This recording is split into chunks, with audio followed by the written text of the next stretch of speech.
అతి పరిశుద్ధుడు లోకరక్షకుడు యేసుక్రీస్తు వారి పేట మీ అందరికీ నా హృదయపూర్వకమైన వందనాలండి. Praise the Lord. అందరూ బాగున్నారా?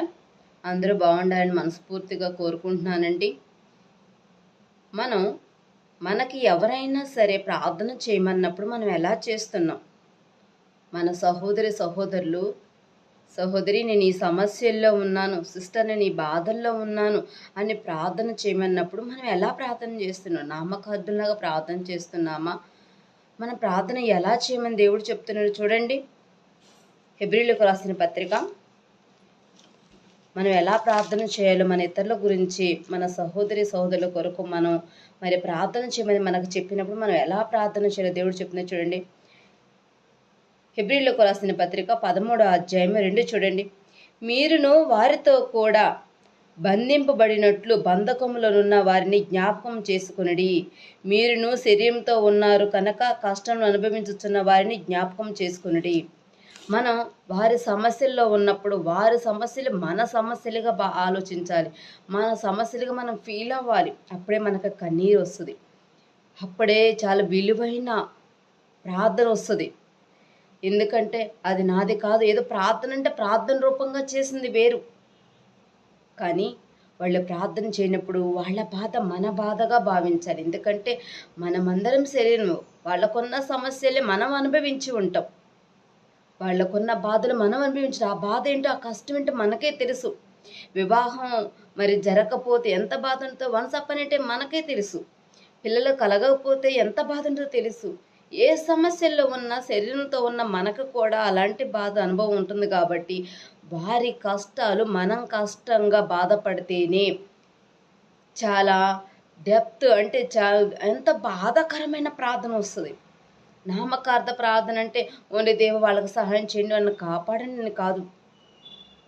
నిజంగా అదే బాధ మనకు వస్తే మనం ఎంత వేదన పడతామో, ఎంత కన్నీరు కారుస్తామో, తండ్రి దగ్గర ఎంత రోదన చేస్తామో అలా ప్రార్థన చేయాలి. ఎందుకంటే వారిలాగా మనం శరీరంతో ఉన్నాం, వారిలాగా మనకి సమస్యలు ఉన్నాయి.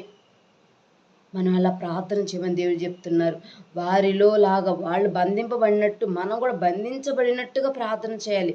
మనకు కష్టం రాలేదు కదా, మనకు కాదుగా బాధలు కష్టాలు వాళ్ళకు వచ్చినప్పుడు వాళ్ళు ప్రార్థన చేయాలి కదా అన్నప్పుడు వాళ్ళ ప్రార్థన సరిపోకే మన ప్రార్థన చేయమని చెప్తున్నప్పుడు వారి బాధ మన బాధగా మనం భావించాలి.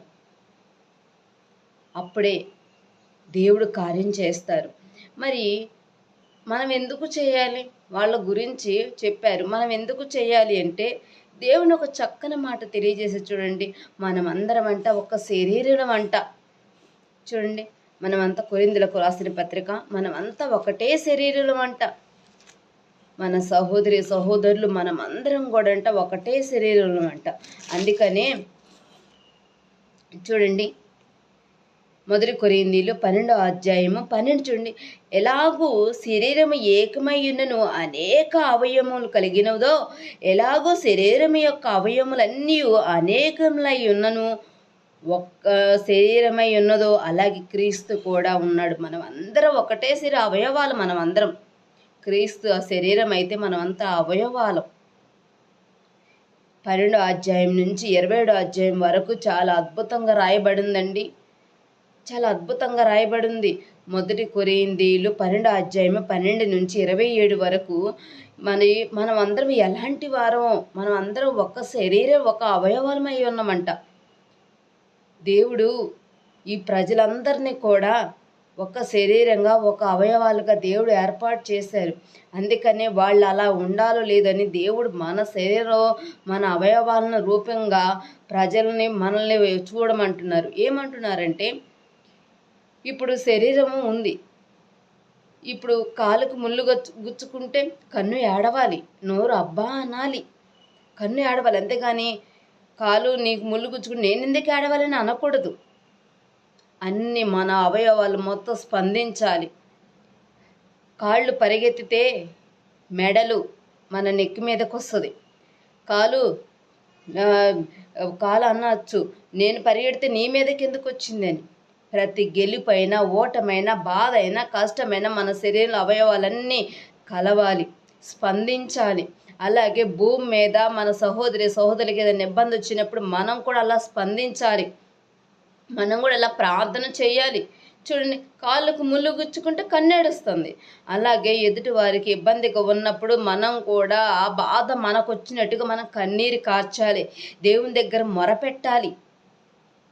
దేవుడి దగ్గర గోజాడాలి. తండ్రి, నాకు ఈ సమస్య తొలగించని. వాళ్ళు బయట వాళ్ళు కాదని మన బంధువులు, మన రక్త బంధువులు అలా ఫీల్ అవుతేనే నా వారు.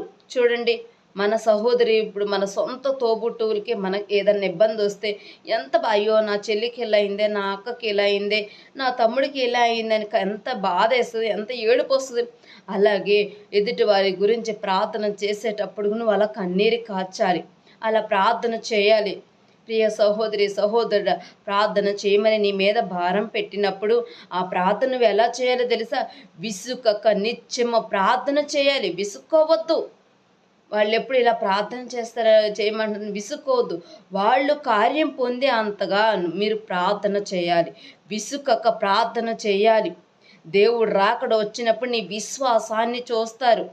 నువ్వు ఎదుటి వారి ఎడల ఎలా విశ్వాసం కలిగి ఉన్నావో నీ విశ్వాసాన్ని చూస్తారు. ప్రార్థన ఎందుకు చేయమంటున్నారంటే ప్రార్థన వాళ్ళకి విశ్వాసం తగ్గి ఉండొచ్చు. కానీ నేనేమంటానంటే, ప్రియ సహోదరి సహోదరుడా, నీవు ఏ సమస్య ఉన్నా తండ్రి దగ్గర గోజాడు. బాధ నీది, కన్నీరు నీది. ఎంత పెయిన్ ఉంటుందో అది నీకు తెలుసు. కానీ ఎదుటివారి సహోదరి చెప్పుకున్నప్పుడు వాళ్ళు నీ అంత ప్రార్థన చేయకపోవచ్చు. అందుకే అలాంటి వారికి ఇదిగో దేవుడు మీరు కూడా అనుభవించండి. మీరు కూడా వారిలాగా బాధలు ఉన్నట్టుగా మీరు భావించి ప్రార్థన చేయండి. వారి నిమిత్తం అని చెప్పారు. ఎలా ప్రార్థన చేయమన్నారు తెలుసా? విసుకక ప్రార్థన చేయమన్నారు. ఇంకా ఎలా ప్రార్థన చేస్తే కార్యం జరిగిద్దని దేవుడు చెప్పారు తెలుసా? చూడండి, యాకోబు గారు రాసిన పత్రిక చూడండి 5:15. విశ్వాస సహితమైన ప్రార్థన రోగుని స్వస్థపరచును, ప్రభు అతని లేపును, అతడు పాపములు చేసిన వాడైతే పాప క్షమాపణ నొందును. వారిలో విశ్వాసం తగ్గుండొచ్చు. వారి ఇబ్బందుల్లో వారికి సరైన ప్రార్థన లేకపోవచ్చు. ఒకవేళ నువ్వు విశ్వాసమైతే, ప్రార్థన పరురాలివైతే వాళ్ళ నీ విశ్వాసాన్ని బట్టి దేవుడు కార్యం చేస్తారు. చూడండి, అబ్రహాము సొదొమ గొరొమ పట్టణం కాలిపోతుంటే దాన్ని శపించడానికి మరి దేవదూతలను పంపించినప్పుడు అబ్రహాం అన్నాడు, అయ్యా 50 మంది ఉంటే క్షమిస్తావా, 40 మంది ఉంటే క్షమిస్తావా, 30 మంది అట్లా అడుగుతూ 5 మంది ఉన్నా క్షమిస్తావా అని అడిగినప్పుడు విశ్వాసం అబ్రహాము వారి కొరకు ప్రార్థన చేశాడు. అడిగాడు. మోషే ఇజ్రాయేల్ ప్రజలు ఐగుప్తు చెర నుంచి తీసుకొచ్చినప్పుడు మరి కోపం తెప్పించినప్పుడు దేవుడు ఇదిగో నిన్ను వాళ్ళకు కాల్చి నీ నుంచి ఆయనను నేను సంతానాన్ని అభివృద్ధి చేస్తాను అన్నప్పుడు, వద్దు ప్రభా వద్దు, ఐగుప్తు నుంచి తీసుకొచ్చి ఇదిగో ఇక్కడ మరి అరణ్యంలో మీ దేవుడు వీళ్ళని చంపేశాడు అంటారయ్యా, వద్దని మోషే ప్రార్థన చేశారు. అలాగే నీ విశ్వాసాన్ని బట్టి దేవుడు వారికి విశ్వాసం కలిగించవచ్చు. నీ విశ్వాసాన్ని బట్టి దేవుడు వాళ్ళకి కార్యాన్ని చేయొచ్చు. నీ విశ్వాసాన్ని బట్టి పాపి అయితే పాప క్షమాపణ పొందొచ్చు. చూడండి, అదే రాసింది కదా, విశ్వాస సహితమైన ప్రార్థన. నువ్వు ఎంతైతే విశ్వాసంతో ప్రార్థన చేస్తావో, నీ సహోదరి నిమిత్తం ఎంత విశ్వాసంతో నువ్వు ప్రార్థన చేస్తావో ఆ రోగుని స్వస్థపరచును. రోగుల గురించి రోగులు స్వస్థపరుస్తారంట. మరి బలహీనంగా ఉన్న జాబులైన, వివాహమైన, ఏ సమస్యలు ఉన్నా, ఒకవేళ పాపం అనే లోకంలో ఉన్నా కూడా మరి వారి కొరకు మనం విశ్వాసంతో ప్రార్థన చేసినప్పుడు రోగిని స్వస్థపరచును, ప్రభు అతన్ని లేపును, అతడు పాపం చేసిన వాడైతే పాప క్షమాపణ నొందును. ఎట్లా నొందుతాడు? మన విశ్వాసంతో ప్రార్థన చేసినప్పుడు. అయితే ఇక్కడ చూడండి, మీ పాపలను ఒకరితో ఒకడు ఒప్పుకొనుడి. మనం ఏం తప్పు చేశారో ఒప్పుకోండి, మీరు స్వస్థ పొందినట్లు ఒకరికొకరు ప్రార్థన చేయుడి. మనం ప్రార్థన చేయాలి, ఎదుటి వాళ్ళ కొరకు ప్రార్థన చేయాలి, భారం కలిగి బాధ్యత కలిగి ప్రార్థన చేయాలి. చూడండి 17 యాకోబు గారు రాసిన పత్రిక 17:5-17 చూడండి. ఏలియా మన వంటి స్వభావం గల మనుషుడే. వర్షింపకున్నట్లు అతడు ఆసక్తితో ప్రార్థన చేశాడు. దేవా మీరు నాకు సహాయం చేయండి అని చాలా ఆసక్తితో దేవుడు సహాయం చేస్తాడని విశ్వాసంతో ప్రార్థన చేసినప్పుడు 3.5 సంవత్సరముల వరకు భూమి మీద వర్షింపలేదు. అసలు మానవుడు ప్రార్థన చేస్తే దేవుడు ఆలకించటం ఏందండి? వర్షాన్ని ఆపి చేశారంట. అలానే ఈరోజు నీ సహోదరు నిమిత్తం నువ్వు విశ్వాసంతో ప్రార్థన చేసినప్పుడు నీ సహోదరు ఏ సమస్యల్లో ఉన్నా దేవుడు ఆ సమస్య నుంచి విడిపించగలరు. దేవుడు అద్భుతం చేయగలరు. నువ్వు నమ్ము, విశ్వాసంతో నమ్ము. విశ్వాసం లేని సహోదరి అయితే విశ్వాసం కలిగి ఉంటుంది. దయచేసి ప్రతి ఒక్కరు ఎవరైనా ప్రార్థన చేయమన్నప్పుడు విశ్వాసంతో ప్రార్థన చేయండి. ఇంకేం చేసిన చేస్తే మరలా ప్రార్థింపగా అతడు మరలా ప్రార్థన చేయగా ఆకాశం వర్షం ఇచ్చిన, భూమి తన ఫలం ఇచ్చును. మనం వారి నిమిత్తమే ఎలా ప్రార్థన చేయాలి? విసుకక ప్రార్థన చేయాలి. ప్రార్థన చేసేటప్పుడు నీలో ఏమైనా తప్పుదమ్ములు ఉన్నాయేమో ఫస్ట్ ఆఫ్ ఆల్ దాన్ని క్షమించమని దేవుణ్ణి అడగాలి. దేవా నా సహోదరి నిమిత్తం ప్రార్థన చేయటకు యోగ్యత లేని దాన్ని మీరు నన్ను ఏర్పాటు చేసుకున్న ప్రభా నన్ను క్షమించండి అంటూ దేవాల నిమిత్తమై కన్నీరు కార్చి రోదన చేసి ప్రార్థన చేయాలి. అప్పుడు ఎలా ప్రార్థన చేయాలి? విసుకక ప్రార్థన చేసినప్పుడు వాళ్ళు కార్యాన్ని పొందుకుంటారు.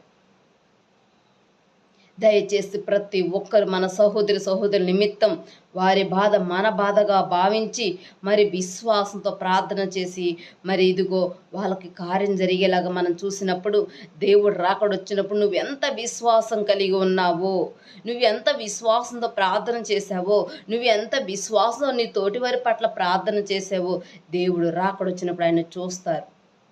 ప్రియ సహోదరుడు ప్రతి ఒక్కరి నిమిత్తం ప్రార్థన చేయండి. ఈ దేశం కొరకు ప్రార్థన చేయండి. దేశ క్షేమం కొరకు ప్రార్థన చేయండి. రాజుల కొరకు, అధికారుల కొరకు, మన బంధుమిత్రులు, రక్త బంధువులు, ఇరుగు పొరుగుల వారి కొరకు భారం కలిగి బాధ్యత కలిగి ప్రార్థన చేయమని కోరుకుంటూ ఈ వాక్యం దేవుడు మీ ఎడలు దీవించి ఆశీర్వదించబడును గాక. ఆమేన్.